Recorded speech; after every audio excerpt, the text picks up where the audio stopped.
మంచు Mohan Babu, collection king Mohan Babu. ఈ పేరుకి పరిచయం అక్కర్లేదు. డైలాగ్ కింగ్ మోహన్ బాబుగా అందరికీ ఆయన సుపరిచితుడే. అయితే విద్యావేత్తగా కూడా ఆయన 92 నుంచి ప్రజల జ్ఞాపకాల్లో ఉన్నారు. శ్రీ విద్యానికేతన్ అనే పేరుతో ఆయన తిరుపతిలో ప్రారంభించినటువంటి విద్యా సంస్థ, దానికి ఆయన మంచి ప్రచారం కల్పించారు. నిజానికి అక్కడ మంచి ఎడ్యుకేషన్ అందిస్తున్నారు ఆయన. అలాగే ఆయన మీద చాలా ఎక్స్‌పెక్టేషన్స్ ఉన్నాయి అందరికి. ఆయన క్రమశిక్షణ ఆయన ఆయన క్రమశిక్షణతో ఆ సంస్థను నిర్వహిస్తున్నారని, అలాగే చాలామంది సీనియర్స్ అడ్వైజర్స్‌గా పెట్టుకుని ఆయన ఆ సంస్థను చాలా అద్భుతంగా నిర్వహిస్తున్నారనేది ఇప్పటిదాకా ప్రపంచానికి ఉన్నటువంటి ఒక ఇమేజ్. అయితే రీసెంట్‌గా గత వారం రోజుల నుంచి జరుగుతున్నటువంటి సంఘటనలు ఆ ఇమేజ్‌ని కొంత ఇబ్బంది పెట్టేవిగా కనిపిస్తున్నాయి. అంటే పేరెంట్స్ అసోసియేషన్ ఆంధ్రప్రదేశ్ విద్యాశాఖ మంత్రి, టెక్నికల్ విద్యాశాఖ మంత్రికి, సాంకేతిక విద్యా వ్యవహారాలు చూస్తున్నటువంటి లోకేష్ గారికి ఒక పిటిషన్ ఇవ్వటం మనకు తెలుసు. ఈ పిటిషన్‌లో కాలేజీలో ఉన్నటువంటి పరిస్థితులు, అంటే మోహన్ బాబు యూనివర్సిటీలో ఉన్నటువంటి పరిస్థితుల మీద కొంత విమర్శనాత్మకంగానే ఆ లెటర్, ఆ పిటిషన్ రాయటం జరిగింది అనేది అందరికీ అర్థమైపోయింది. అది ఓపెన్ అయింది. ఏం జరుగుతోంది అక్కడ అంటే, ఒకటి, తీసుకుంటున్నటువంటి ఫీజులకి తగిన విద్య రావటం లేదు విద్యార్థులకి అనేది ఒక ఎలిగేషన్. అంటే ఫ్యాకల్టీ ప్రాపర్‌గా ఉండటం లేదు అనేది వాళ్ళ ప్రధానమైనటువంటి విమర్శ. అలాగే ఇతర సదుపాయాల విషయంలో కూడా గతంలో లాగా లేదు ఇప్పుడు పరిస్థితి అనేది. అంటే బస్సులు చాలా తక్కువ సంఖ్యలో నడుపుతున్నారు. 45 నిమిషాలు విద్యార్థులు నిలబడి బస్సులో ఆ విద్యా సంస్థకి వెళ్ళాల్సినటువంటి పరిస్థితులు ఉన్నాయి. ఇలాంటివి రకరకాలు. అలాగే ప్రతి విద్యార్థి కూడా మెస్ బిల్లుకు సంబంధించి మధ్యాహ్న భోజనం ఖచ్చితంగా యూనివర్సిటీ మెస్‌లోనే చేయాలి. దానికి సంబంధించినటువంటి పేమెంట్ చేయాలి అనేది ఒకటి. ఈ బలవంతపు మెస్ బిల్లులు ఎందుకు వసూలు చేస్తున్నారు అనేది ఒక విమర్శ. ప్రధానంగా ఫ్యాకల్టీకి సంబంధించినటువంటి విమర్శ. ఈ ఫ్యాకల్టీ ఎందుకు ప్రాపర్‌గా ఉండటం లేదు అనేది ఒక 2 కారణాలు కనిపిస్తున్నాయి దీనిలో. ఒకటేమో వాళ్ళ సాలరీసు గతంతో పోలిస్తే, అలాగే బయట ఇన్‌స్టిట్యూషన్స్‌తో పోలిస్తే తక్కువున్నాయి అనే దాంతో వాళ్ళు ఎక్కువ మంది కంటిన్యూగా ఉండటం లేదు, మారుతున్నారు ఫ్రీక్వెంట్‌గా. దీని ప్రభావం విద్యార్థుల మీద పడుతోంది. కాబట్టి మంచి ఫ్యాకల్టీని తీసుకోవటం, వాళ్ళని నిలబెట్టుకోవటం అనేది సంస్థకి ఉపయోగపడుతుంది. అలాగే విద్యార్థులకు కూడా ఉపయోగపడుతుంది గదా! ఆ వైపు ఎందుకు డ్రైవ్ చేయటం లేదు అనేది ఒక విమర్శ. ఈ విమర్శ మేజర్‌గా చాలామంది వాళ్ళ పేరెంట్స్ అసోసియేషన్‌తో కలిసి కూర్చుని చేసినటువంటి ఎలిగేషన్స్ ఇవన్నీ. ఇన్‌స్టిట్యూషన్ మీద, మోహన్ బాబు విశ్వవిద్యాలయం మీద. అది అటానమస్ యూనివర్సిటీ. కాబట్టి చాలా సందర్భాల్లో మోహన్ బాబు గారి దృష్టికి, వైస్ ఛాన్సలర్ ఆయనే ఆ యూనివర్సిటీకి. వైస్ ఛాన్సలర్ అయినటువంటి మోహన్ బాబు గారి దృష్టికి ఈ విషయాన్ని తీసుకెళ్ళడానికి ప్రయత్నం చేస్తే, బౌన్సర్లతో ఆయన విద్యార్థుల్ని గెంటేయించారు అనేది ఒక ఎలిగేషన్. నిజంగా ఇవన్నీ జరిగినాయా లేదా అనే దానికి సంబంధించి ఇంకా అటువైపు నుంచి స్పందన ఏమీ రాలేదు బయటికి. కానీ యువతల ఎలిగేషన్స్ మాత్రం ప్రపంచం దృష్టికి వచ్చేసినాయి. అందరూ చర్చించుకుంటున్నారు, మాట్లాడుకుంటున్నారు. ఏమిటి ఇలా జరిగింది అంటే, చాలా బాగుంది ఆ ఎడ్యుకేషనల్ ఇన్‌స్టిట్యూషన్, డెఫినెట్‌గా బాగుంది అనేటువంటి అభిప్రాయంతో ఉన్నటువంటి ప్రపంచానికి ఒక్కసారి అక్కడేదో జరుగుతోంది అనేసరికి ఒక క్యూరియాసిటీ పెరిగింది. ఇలా క్యూరియాసిటీ క్రియేట్ చేసేటువంటి అంశంగా శ్రీ విద్యానికేతన్ మారటం అనేది మోహన్ బాబు గారి ఇమేజ్‌ని ఇబ్బంది పెట్టేటువంటి అంశమే కానీ, ఇది ప్రభుత్వం దృష్టికి కూడా వెళ్ళింది. అలాగే ఈ సాంకేతిక విద్యా వ్యవహారాలకు సంబంధించినటువంటి బాడీస్ కూడా దీని మీద కంప్లెయింట్స్ పెట్టేశారు. అందుకని కొంచెం పెద్ద స్థాయిలోనే జరుగుతోంది. లోకేష్ గారి టేబుల్ మీదకి వెళ్ళింది. మరి ప్రభుత్వం ఎలా స్పందిస్తుంది అనేది చూడాలి.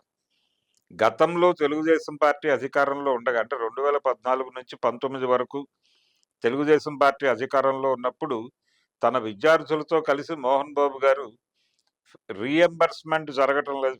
ఫీజు రీఎంబర్స్మెంట్ ప్రాపర్‌గా చేయటం లేదు అని ప్రభుత్వం మీద విమర్శ చేసి ధర్నాలు చేసినటువంటి చరిత్ర ఉంది. అయితే తర్వాత జగన్మోహన్ రెడ్డి గారి గెలుపు కోసం ఆయన ప్రచారం చేశారు 2019 ఎన్నికల్లో. ఆ తర్వాత జగన్మోహన్ రెడ్డితో కూడా ఆయన ఎక్కువ రోజులు ట్రావెల్ అయింది కనిపించదు. ఆయన నెమ్మదిగా కొంత డీవియేట్ అయినట్టుగా కూడా కనిపిస్తుంది. తర్వాత ఆయన ఎన్నికలకి ముందు 24 ఎన్నికలకి ముందు చంద్రబాబు గారిని కలవటం మనం చూసాం. అంటే వాళ్ళ ఫ్యామిలీలో జరిగినటువంటి ఒక వివాహ వేడుకకి సంబంధించినటువంటి, లేదు ఒక గృహప్రవేశానికి సంబంధించినటువంటి ఆహ్వాన పత్రిక చంద్రబాబు గారికి ఇవ్వటం కోసం వెళ్ళాము అని ఏదో చెప్పారు ఆ టైంలో. అలా చంద్రబాబు గారిని మోహన్ బాబు గారు కలవటము, ఆ ఫోటోలు బయటకు రావటం మనం చూసాం.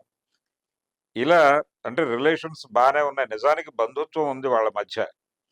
చంద్రబాబు, మోహన్ బాబు కుటుంబాల మధ్య బంధుత్వం ఉంది. స్నేహం కూడా ఉంది. ఎన్టీ రామారావు గారు పార్టీ పెట్టినప్పుడు జరిగినటువంటి ఎన్నికల్లో చంద్రబాబు గారు కాంగ్రెస్ నుంచి కంటెస్ట్ చేశారు. చంద్రగిరి నియోజకవర్గం నుంచి. చేసినప్పుడు మోహన్ బాబు చంద్రబాబు గారి తరఫున ప్రచారం చేశారు అక్కడ. చంద్రబాబు గారు ఓడిపోయారు ఆ ఎన్నికల్లో. అయినప్పటికీ మోహన్ బాబు, చంద్రబాబు కలిసి ఎన్టీ రామారావు గారి ప్రమాణ స్వీకారోత్సవంలో హాజరయ్యారు. ఇలా వాళ్ళిద్దరి మధ్య మంచి సన్నిహిత సంబంధాలు ఉన్నాయి. మరి ఇప్పుడు బంధుత్వము, స్నేహము వీటి కోణంలో మోహన్ బాబు గారి పరిస్థితి అర్థం చేసుకుని ఎలా ఈ సమస్యను పరిష్కరిస్తుంది ప్రభుత్వం అనేది ఒకటి చూడాలి. లేదు ఇవేమీ లేవు అని అనుకుంటే ఇమ్మీడియట్‌గా ఒక కమిటీ వేసి అక్కడ జరుగుతున్నది ఏమిటి అనేది ఒక నివేదిక తెప్పించుకుని దాని మీద చర్యలు. అంటే ఈ ఆరోపణల వెనకాల ఏదైనా కుట్రకోణం ఉందా అనేది ఒకటి. అంటే వాంటెడ్‌గా జరుగుతున్నటువంటి విమర్శలా? లేకపోతే నిజంగానే ఇబ్బందులున్నాయా? ఆ ఇబ్బందులు అలా ఉండటానికి కాలేజీ యూనివర్సిటీ కార్యనిర్వాహక వర్గం చెప్తున్నటువంటి కారణాలేంటి? అవి సహేతుకంగా ఉన్నాయా? లేదా? దీనికి సంబంధించినటువంటి ఒక నివేదిక తెప్పించుకుని, అప్పుడు మేనేజ్మెంట్‌తో మాట్లాడి ఈ సమస్యల నుంచి వాళ్ళు బయటపడటానికి ఒకవేళ ఈ ఫీజు రీయింబర్స్‌మెంట్ దీనికి సంబంధించి ఏదైనా ఇబ్బందుందా వాళ్ళకి? ఇవన్నీ కూడా ఒకసారి పరిష్కరించగలిగితే అంటే చాలామంది విద్యార్థులు అక్కడ మంచి విద్య వస్తుంది అని అక్కడ చేరటం మనకు తెలుసు. నిజానికి చాలా మంది సీనియర్ అంటే విద్యా వ్యవస్థలో ప్రభుత్వ కళాశాలల్లో, ప్రభుత్వ విశ్వవిద్యాలయాల్లో సుదీర్ఘ అనుభవం కలిగినటువంటి వాళ్ళని ఆ యూనివర్సిటీలో ఆయన నియమించి వాళ్ళ సేవలు వినియోగించుకున్నటువంటి సందర్భం మనకు తెలుసు. కనుక దీని మీద ఇమ్మీడియట్‌గా ప్రభుత్వం స్పందించి మోహన్ బాబు యూనివర్సిటీ మీద వస్తున్నటువంటి విమర్శల్లో నిజమెంత అనేది తేల్చి దానికి సంబంధించినటువంటి డీటెయిల్స్ ప్రపంచం ముందు ఉంచాల్సినటువంటి అవసరం ఉంది. అలాగే ఆ యూనివర్సిటీ సజావుగా నడవటానికి తన వైపు నుంచి తోడ్పాటు అందించాల్సినటువంటి అవసరం కూడా డెఫినెట్‌గా ఉంటుంది. ఎందుకంటే విద్యార్థులతో ముడిపడి ఉన్నటువంటి, వాళ్ళ భవిష్యత్తుతో ముడిపడి ఉన్నటువంటి అంశం ఇది.